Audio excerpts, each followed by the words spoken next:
제 인터넷을 좀 찾아보니까 세상에서 가장 비싼 술을 한번 찾아봤어요. 얼마인지 아세요? 자,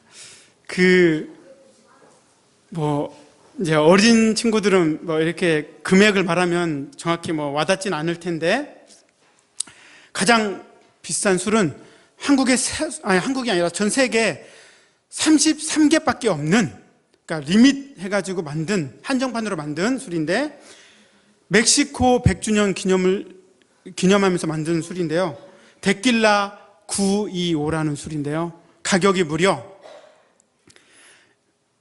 약 40억 정도 합니다. 40억이래요. 와. 근데 술이 40억이 다 값어치가 있는 게 아니라 술병이 더 비싸요. 40억의 술병이 37억인가 그래요. 그러니까 온갖 보석으로, 백금으로 해서 술병이 더 비싼 거죠. 술은 몇 억분이 안 해요. 제 입에서 몇 억분이라는 말이 나왔어요. 몇 억분이 안 해요. 술병이 굉장히 비싼 거죠. 오늘 예수님께서 말씀하실 때 그때 그 시대에는 술을 양의 가죽이나 이런 거, 짐승의 가죽으로 해서 술을 보관했다고 합니다. 그래서 이 술을 보관하면 술이 발효가 되잖아요. 발효가 되면 가스가 나오고 팽창을 해요. 그래서 새 부대는 이제 그거를 새 부대에 담아야만 새 술이 발효되면서 가스가 팽창하면서 이걸 버틸 수가 있어요. 그런데 오래된 가죽 부대, 오래된 부대는 이 새 술을 넣으면 다시 발효를 하는데, 오래된 부대는 이미 그 과정을 겪어서 더 이상 팽창을 할 수 없어서 터져버립니다. 그래서 새 술은 새 부대에 담아야 되는 거죠. 근데 단순히 예수님께서 이 말씀하신 것은 술 파는 사람들한테 잘 보관해라라고 교육하기 위해서 그런 게 아니고, 오늘 우리에게 하신 말씀이 있어서 그렇습니다. 이 타락한 세상, 하나님을 떠난 세상은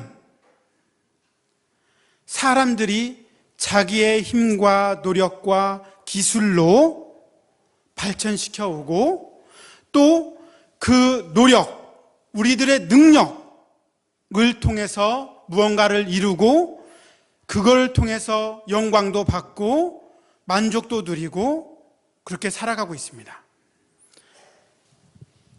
예를 들어서 이 경쟁사회에서 무언가를 더 좋게 만들기 위해서, 남보다 더 좋은 기술을 갖기 위해서 노력을 해서 그거를 얻게 되면 거기에 타당한 영광을 받습니다. 사람들의 가치, 평가, 그들의 판단으로 인정해주고 명예와 재물도 얻게 되는 거죠. 우리는 그걸 이 세상에서는 성공을 위해서 열심히 경쟁을 하면서 살아가고 있는 것이죠.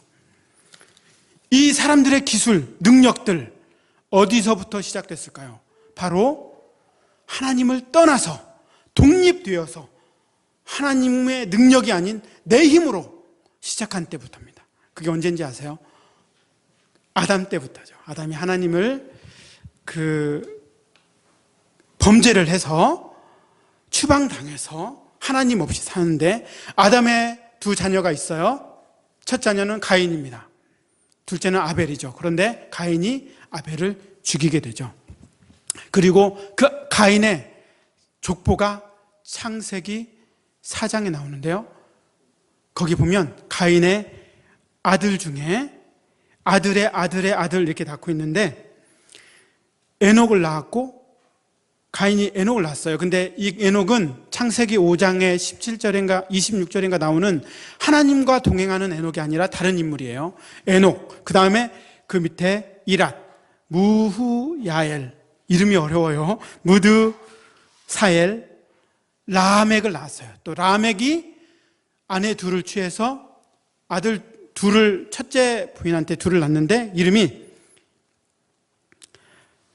야발이에요. 야발, 발자 돌림이에요. 동생은 유발. 근데 이 야발은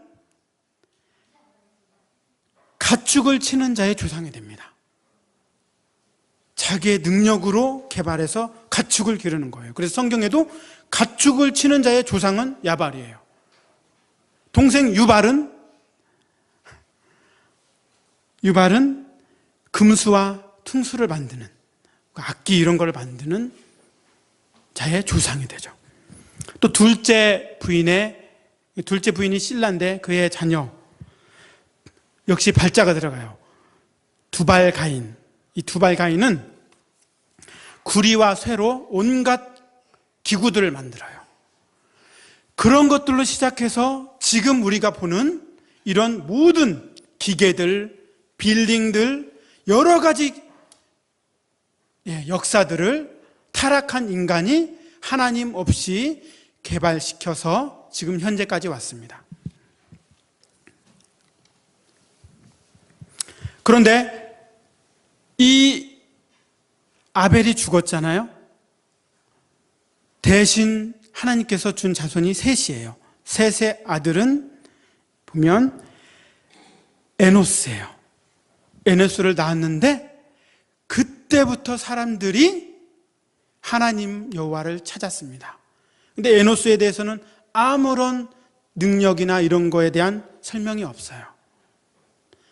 우리가 이 사람들의 노력과 기술로 살아갈 때 우리들은 타락한 이미 세상에서 태어나서 배워왔기 때문에 그걸로 인해서 인정받기를 원하고 그걸로 인해서 성공하기를 원합니다. 그런데 세상에서 정말 아름다운 말들이 있어요. 정말 이 세상에서는 맞는 이치, 열심히 땀을 흘려서 노력해서 살아야 한다. 그런데 이거는 사실 따지고 보면 이 땅에서는 정말 바른 말 같지만 사람들이 땀 흘려서 그 소산을 먹는 건 하나님을 떠나 타락한 다음에 땅이 저주를 받아서 그 소산을 우리가 땀 흘려서 먹는 거예요. 그 전에 우리가 타락하기 전에는 하나님의 능력으로 하나님과 동행하면서 하나님이 공급해 주시는 모든 걸로 우리는 만족하며 살았습니다. 그런데 우리가 기술을 개발하고 우리가 무언가를 하면서 이루면서 만족하면서 하는 것은 여전히 우리를 만족을 주지 못합니다. 여전히 갈급합니다.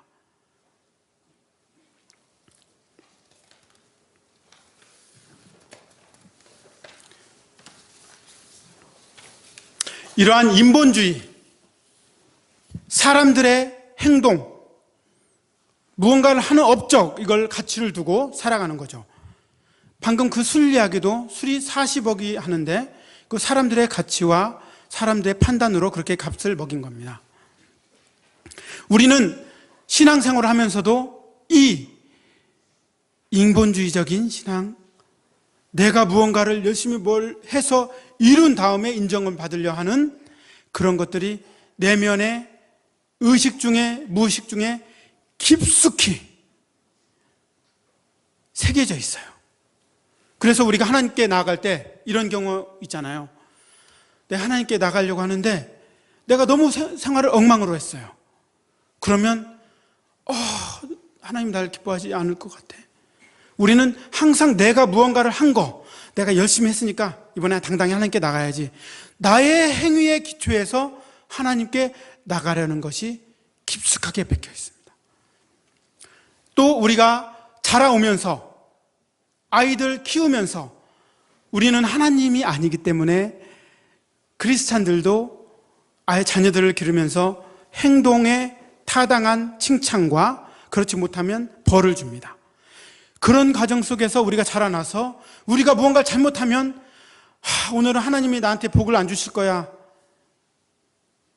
오늘은 실망하셨을 거야. 내가 이런 잘못을 했는데 라면서 하나님께 나아가지 못해요.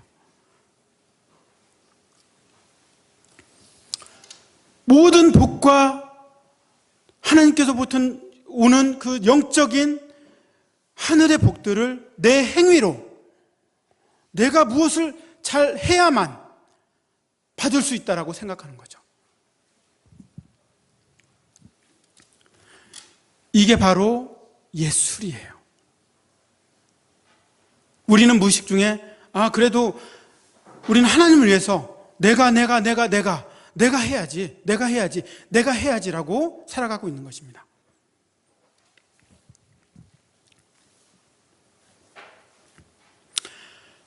이거를 가장 잘한 분들이 구약시대, 신약시대에 예수님 오셨을 때 사두개인 바리새인들이에요. 그들은 율법을 내가 열심히 지킴으로 하나님께 복을 받겠다라는 기초하에 유대교 열심히 섬기면서 남들보다 열심히 말씀도 외우고 열심히 했습니다. 그런데 예수님께서 오셔서 이 사단의 자식들이라고 했어요. 이렇게 율법을 주셔서 열심히 하려고 하는데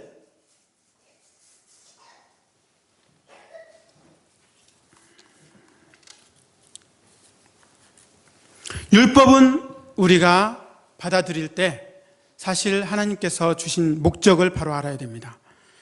율법은 구약시대에 보면 이렇게 하면 복을 주겠다, 그렇지 않으면 저주를 주겠다라는 거예요. 완벽하게 지켜야 되는 겁니다. 하나님께서 이거를 인간들이 다 수행해서 하나님이 준비하신 복을 받을 거라고 예상하고 주셨을까요? 그렇다면 하나님은 틀리신 거예요. 율법을 통해서 온전하게 하나님께 의로 나가는 사람이 있나요? 없습니다. 우리들도 자녀들한테 뭘 시킬 때, 예를 들어서 애들한테, 요한아, 너 지금 내 차 끌고 저쪽에서 기름 좀 넣고 와 라고 명령, 그러면 내가 상 줄게, 이렇게 말하는 것 같아요. 지킬 수가 없어요. 그런 걸 알고도 주신 것은 이 무거운 율법을 받고 나는 도저히 이걸 지킬 수 없는 죄인이구나, 죄를 깨닫게 하기 위해서 주신 겁니다. 율법은 몽학 선생이에요. 우리가 죄도 모르고 살아갔는데 율법이 딱 닥치니까, 그 무거운 가중한 율법이 오니까 난 이 율법을 온전히 지켜서 하나님께로 오는 놀라운 복을 받을 수가 없는 존재구나 라는 걸 깨닫게 하기 위해서 하나님은 주신 거예요. 만약에 율법으로 인해서 율법을 지킴으로 인해서 하나님께 복을 받는다는 그런 사람들이 한 명이라도 있었다면 예수님은 오실 필요가 없어요. 너희들도 한 명 통과했지? 너희들도 똑같이 통과해 라고 할 수 있는 거예요. 그러나 율법으로는 의롭게 될 수도 없고 하나님의 복을 받을 수도 없습니다.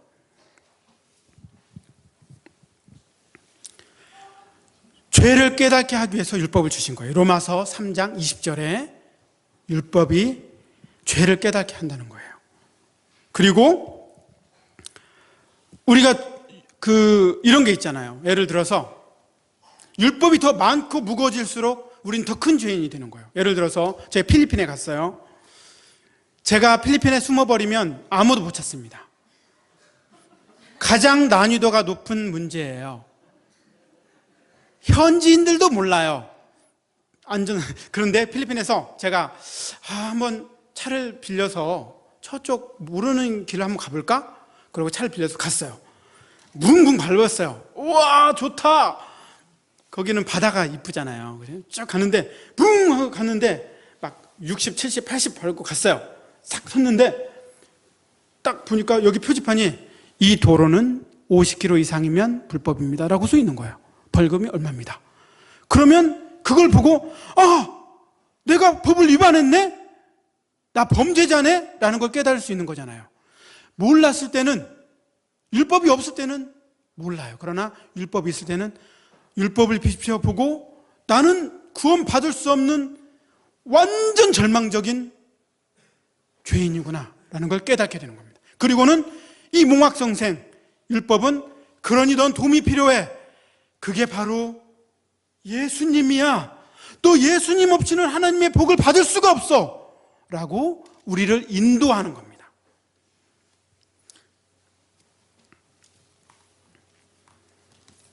자, 우리들은 어떤 사람들입니까? 우리들이 새 부대고 새로운 피조물이고 하나님의 자녀입니다.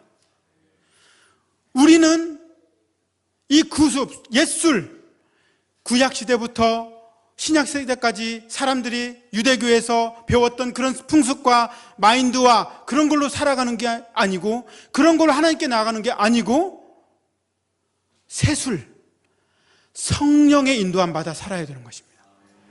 우리는 하나님의 영에 인도함 받고 그분과 함께 살아가서 그분으로 인해서, 예수 그리스도로 인해서 모든 복을 받게 되는 자들입니다.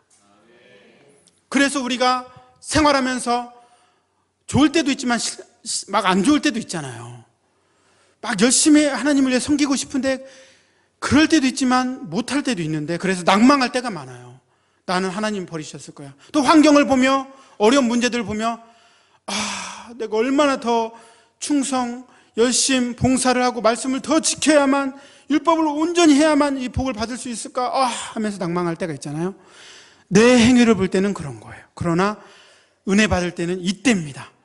언제든지 예수 그리스도를 의지하여서 하나님께 나아갈 수가 있어요.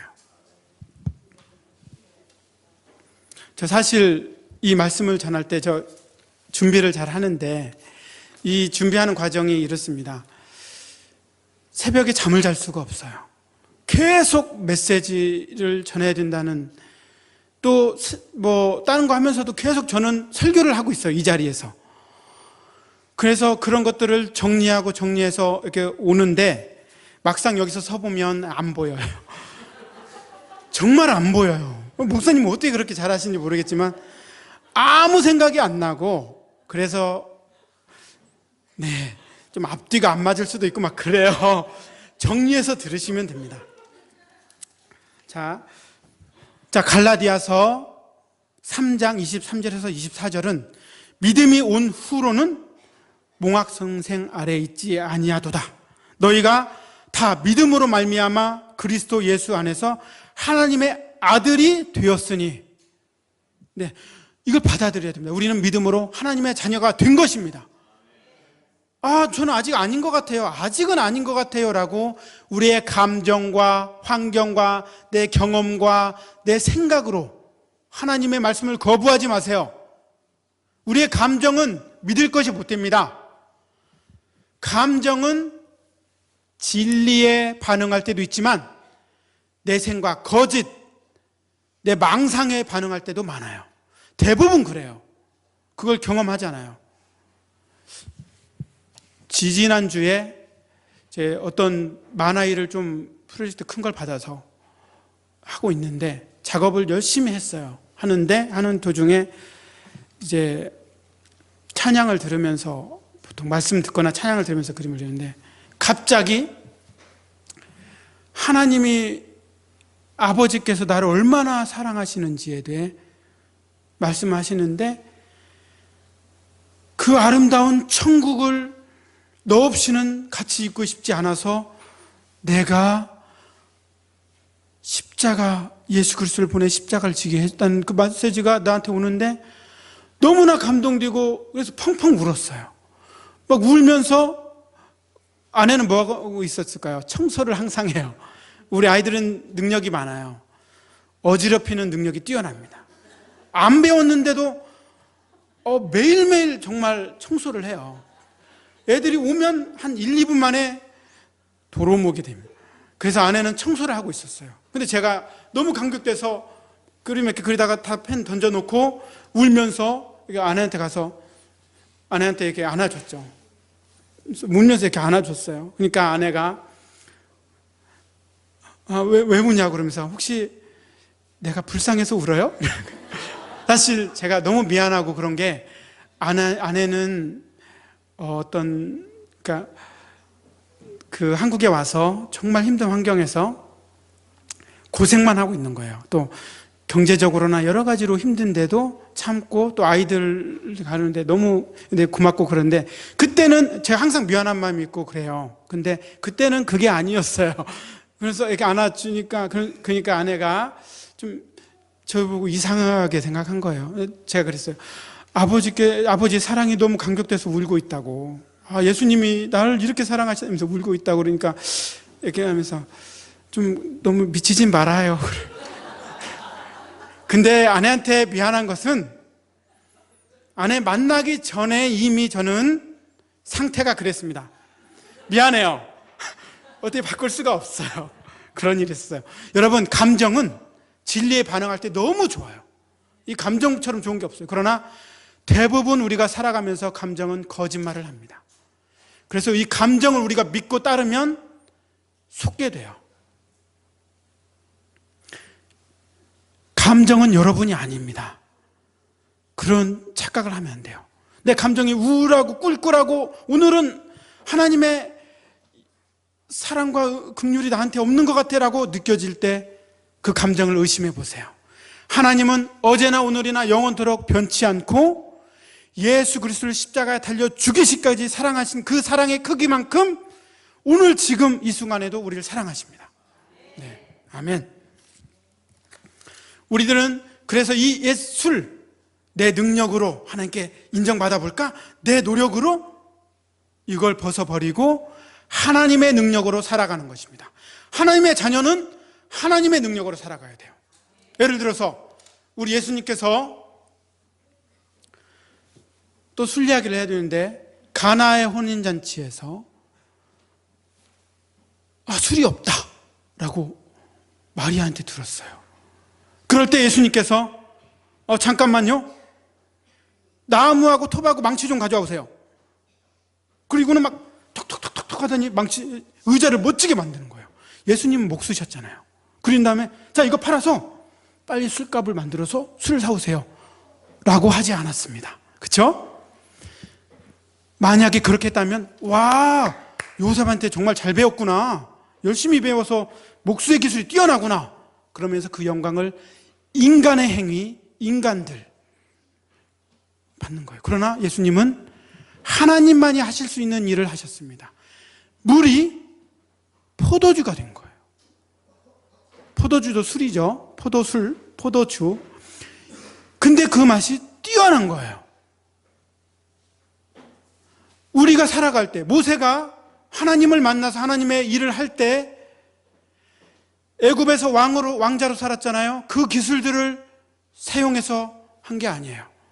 내가 너를 애굽 땅에 보내서 내 백성들을 구원하리라 할 때 처음에 그 말씀을 받지 않고 막 자기 모습을 보고 거부하다가 막 너무 야단치시니까 무서워서 이제 순종하게 됐는데, 그 뒤로 자, 10가지 재앙, 잠깐만, 첫 번째가 바다를 피로 변하게 해야 되고, 잠깐 파리떼를 어떻게 모으지? 서점 가야겠다.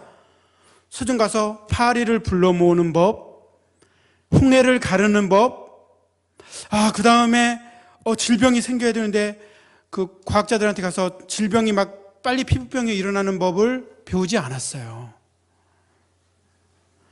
하나님께서 모세를 통해서 하시는 것입니다. 우리들의 삶도 마찬가지예요. 하나님께서 우리와 함께 하실 때 내 경험과 내 능력과 내가 가지고 있는 것들로 인해서 역사하시는 것이 아니라 하나님께서 하나님의 능력으로 역사하십니다. 그때는 그때고 지금은 아닐 거예요.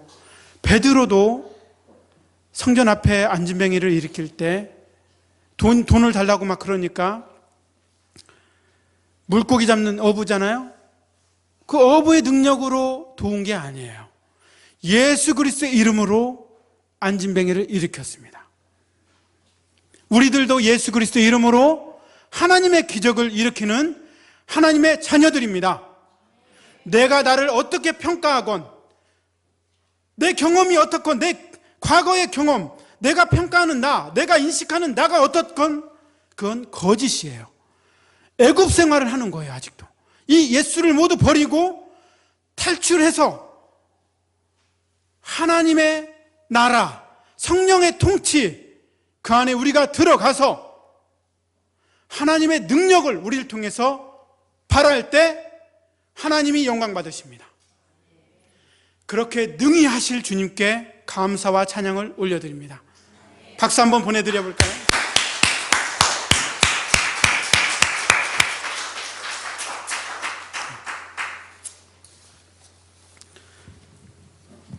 자, 근데 문제는 이제 그럼 내가 어떻게 해야 되느냐? 그 가장 첫 번째 단계가 나를 부인하는 거예요. 근데 지금 이걸 나누기에는 너무나 시간이 많이 걸리고 그렇기 때문에 다음에 또 목사님께서 기회를 주시면, 제가 목사님께 이번에 회의를 하면서 두 목사님과 저에게 회의하면서 그런 말 요구를 했어요. 좀 많이 세워주세요. 이 자리에 좀 세워주세요. 이런 말씀 드렸는데, 하나님께서 또 기회를 주시고 그러면 또 그런 거에 대해서 정말 깊이 나누고 싶은 그런 소망이 있습니다. 네. 이런 사람들은 세상이 감당하지 못하죠. 우리는 하나님의 자녀이기 때문에 세상이 감당하지 못해요. 네. 네, 감사합니다. 우리 함께 기도 드릴게요. 기도하겠습니다.